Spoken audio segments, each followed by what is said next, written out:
नमस्कार। Welcome to stock infuse. तो चलिए वीडियो की शुरुआत करते हैं मार्केट के साथ।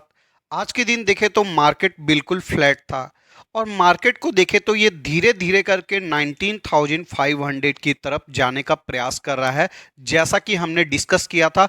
और अक्टूबर वाले मंथ में मार्केट में काफ़ी ज़्यादा वोलेटिलिटी रहती है, जैसा कि हिस्टोरिकली जो भी मार्केट में बड़े बड़े क्रैश देखने को मिले हैं, बड़े बड़े करेक्शन देखने को मिले हैं, इस वजह से अक्टूबर वाले मंथ में थोड़ा सा मार्केट में वॉलेटिलिटी रहती है। और इसी वजह से अभी आपको मार्केट में जब भी खरीदारी करने का मौका मिले तो अच्छे स्टॉक्स में ही खरीदारी करिएगा, सपोर्ट पर ही खरीदारी करने का प्रयास करिएगा। ऐसे स्टॉक में इन्वेस्टमेंट करने से बचने का प्रयास करिए जो ऑल टाइम हाई के आसपास ट्रेड कर रहे हैं, या जिन स्टॉक्स में पिछले 1-2 साल या 6 मंथ में बहुत बढ़िया रिटर्न बन गया है।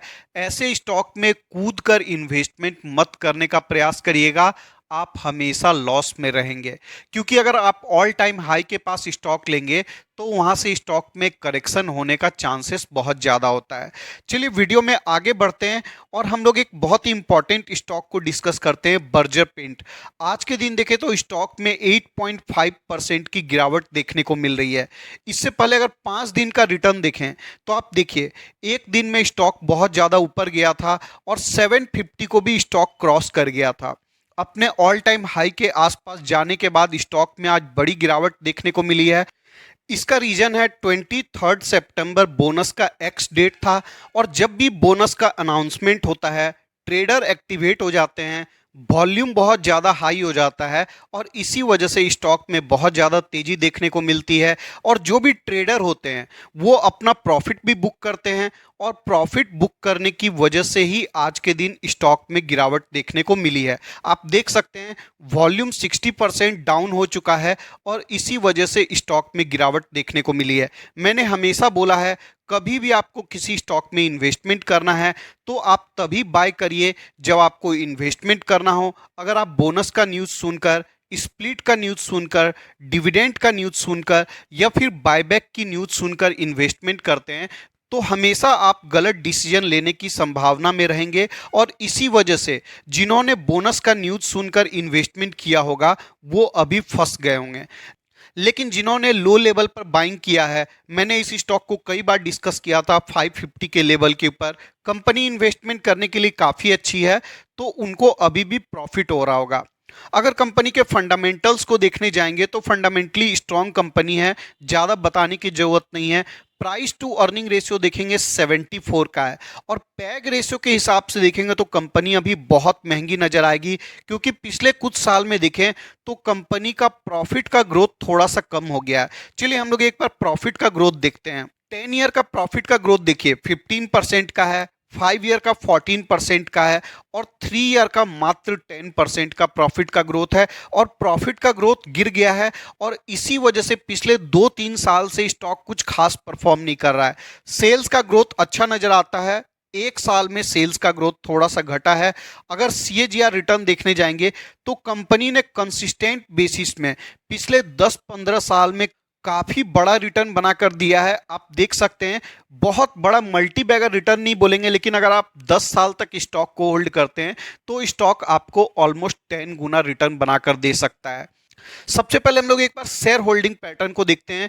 प्रमोटर के पास 75% स्टेक है, 74.99% था, जिसको प्रमोटर ने बढ़ाकर 75% कर लिया है। एफआईआई के स्टेक को देखेंगे, 10.83% का स्टेक एफआईआई के पास है। एफआईआई भी इस कंपनी में दबाकर इन्वेस्टिंग कर रही है। डीआईआई के पास देखेंगे तो कंटिन्यू बेसिस में 2-3 क्वार्टर से डीआईआई का भी इन्वेस्टमेंट बढ़ता हुआ नजर आ रहा है। और पब्लिक के पास भी देखें तो 10.42% का स्टेक नजर आता है। इंडिया की सेकेंड लार्जेस्ट पेंट कंपनी है। प्राइस टू अर्निंग रेशियो के हिसाब से देखेंगे तो थोड़ा सा प्रीमियम पर नजर आएगा। इसका यह भी रीजन है कि कंपनी का प्रॉफिट गिर गया है, जिसकी वजह से ईपीएस गिर गया है, और ईपीएस गिरने की वजह से कंपनी का वैल्यूएशन हाई पर चले गया है। अगर एशियन पेंट के वैल्यूएशन को देखने जाएंगे 68 का नजर आएगा, और इंडिगो पेंट्स का देखेंगे तो 51 का प्राइस टू अर्निंग रेशियो नजर आता है। अगर प्रायोरिटी की बात करें कि किस कंपनी में इन्वेस्टमेंट करना चाहिए। तो प्रायोरिटी वाइज आपको एशियन पेंट में इन्वेस्टमेंट करना चाहिए। लेकिन जो थोड़ा रिस्की इन्वेस्टर है, जो थोड़ा सा रिस्क लेना चाहते हैं, वोलेटिलिटी से कोई ज़्यादा प्रॉब्लम नहीं है, वो इंडिगो पेंट्स में इन्वेस्टमेंट कर सकते हैं। और जो थोड़ा सा कम रिस्क लेना चाहते हैं और थोड़ा सा हाई रिटर्न कमाना चाहते हैं, वो बर्जर पेंट के साथ जा सकते हैं। वैसे फ्यूचर में बात करें तो पेंट सेक्टर में बहुत ज़्यादा कंपटीशन देखने को मिलेगा, क्योंकि ग्रासिम भी 10,000 करोड़ इन्वेस्टमेंट कर रहा है। पीडीलाइट भी पेंट सेक्टर में उतरने का अनाउंसमेंट कर चुका है। तो पेंट सेक्टर एक ग्रोइंग सेक्टर है, लेकिन आने वाले समय में कंपटीशन हाई देखने को मिल सकता है। और जब कंपटीशन हाई होता है तो क्या होता है, कभी कभी मार्जिन गिर जाता है। और अगर मार्जिन गिरता है तो जो आज के समय कंपनी को वैल्यूएशन मिल रहा है, मान लीजिए 74 का प्राइस टू अर्निंग रेशियो है, अगर बहुत ज़्यादा कंपटीशन बढ़ता है और कंपनी का प्रॉफिट का ग्रोथ अगर गिर जाता है, तो जो आज के समय वैल्यूएशन मिल रहा है, इतना ज़्यादा वैल्यूएशन नहीं मिलेगा, कम वैल्यूएशन मिलने लगेगा। और कंपनी जितना रिटर्न बनाकर पास्ट में दी थी, हो सकता है उतना रिटर्न ना बने, उससे 2-3% रिटर्न कम भी बन सकता है। ये बात आपको ध्यान में रखना चाहिए इन्वेस्टमेंट करने से पहले। अगर रिटर्न वाइज एशियन पेंट और बर्जर पेंट का कंपैरिजन करें, अगर पिछले एक साल के रिटर्न का कंपैरिजन करें, तो आपको 16% का पॉजिटिव रिटर्न देखने को मिलेगा बर्जर पेंट में। एशियन पेंट में 4% का माइनस रिटर्न देखने को मिलेगा। लास्ट 5 ईयर के रिटर्न का कंपैरिजन करें, दोनों ही कंपनी ने 174% का रिटर्न बनाकर दिया है, जिसको कि एक अच्छा रिटर्न माना जाएगा। उसके बाद अगर मैक्सिमम में देखने जाएंगे तो आप देखिए, सेम टाइम पीरियड में 37,000% का रिटर्न बर्जर पेंट ने बनाकर दिया है, और सेम टाइम पीरियड में 26,000% का रिटर्न एशियन पेंट ने बनाकर दिया है। लेकिन एशियन पेंट मार्केट की लीडर कंपनी है और Berger paint second market leader company है। लेकिन अगर बांग्लादेश में देखने जाएंगे तो बांग्लादेश में आपको बर्जर पेंट मार्केट की लीडर कंपनी नजर आएगी। कंपनी वहां पर भी एक्सपोर्ट करती है और वहां 50% से भी ज़्यादा मार्केट शेयर बर्जर पेंट अभी भी अपने पास रखती है। तो अच्छी कंपनी है, दोनों ही कंपनी में से किसी में भी इन्वेस्टमेंट कर सकते हैं। और जो हाई रिस्क की इन्वेस्टर हैं, जिनको रिस्क लेना अच्छा लगता है और जो थोड़ा हाई रिटर्न कमाने की इच्छा रखते हैं, वो इंडिगो पेंट में इन्वेस्टमेंट कर सकते हैं। लेकिन अगर आपको इंडिगो पेंट में इन्वेस्टमेंट करना है तो अपने पोर्टफोलियो का 2-3-4% से ज़्यादा इन्वेस्टमेंट मत करिएगा। लेकिन अगर आप एशियन पेंट में इन्वेस्टमेंट करते हैं तो आप अपने पोर्टफोलियो का 7-8-9% तक दे सकते हैं, या आप चाहें तो 10% भी इन्वेस्टमेंट कर सकते हैं। एक ग्रोइंग सेक्टर है, आने वाले समय में इंफ्रास्ट्रक्चर का डेवलपमेंट होगा, हाउसिंग का डिमांड बढ़ेगा, कार का डिमांड बढ़ेगा, बाइक्स का डिमांड बढ़ेगा, और भी अन्य प्रकार का जो भी इंफ्रास्ट्रक्चर का डेवलपमेंट होगा, सारे ही सेक्टर में पेंट का इस्तेमाल होता है। पेंट एक ऐसा प्रोडक्ट है जिसका इस्तेमाल बार बार होता है। जैसे मान लीजिए सीमेंट है, आपने एक बार घर में लगा लिया, उसके बाद आप बरसों तक सीमेंट का इस्तेमाल नहीं करते हैं। थोड़ा मोड़ा रिपेयर वर्क के लिए आप इस्तेमाल कर सकते हैं, लेकिन बड़ी मात्रा में इस्तेमाल नहीं करते हैं। लेकिन पेंट का इस्तेमाल आप रेगुलर बेसिस में करते हैं। आप एक डिजाइन बनाते हैं, फिर दूसरा डिजाइन बनवाते हैं, या फिर 2-3 साल में आप पेंट का इस्तेमाल दोबारा ऐसे भी कर लेते हैं, चाहे बाहर हो या फिर घर के अंदर इंटीरियर डेकोरेशन में हो।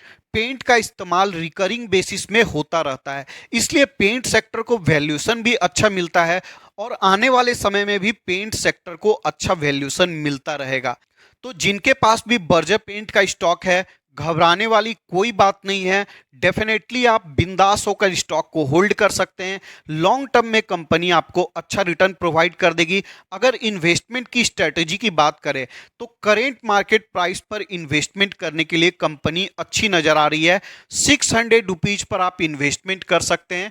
लॉन्ग टर्म में कंपनी अच्छा परफॉर्म कर सकती है, जैसा कि कंपनी ने पिछले 15-20 साल में अच्छा रिटर्न प्रोवाइड किया है। इस वीडियो के डिस्कशन के लिए इतना ही रखते हैं।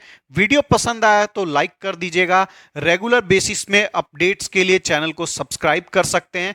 मैं कोई सेबी रजिस्टर्ड एनालिस्ट या फाइनेंशियल एडवाइजर नहीं हूं, तो वीडियो में जो भी बातें बताई गई है वो सिर्फ मेरा ओपिनियन है, सिर्फ स्टडी और इंफॉर्मेशन पर्पस के लिए है। आपको कोई भी फाइनेंशियल डिसीजन लेना हो, आप किसी फाइनेंशियल एडवाइजर से कंसल्ट कर सकते हैं, या फिर खुद के स्टडी के बेसिस पर डिसीजन ले सकते हैं। धन्यवाद।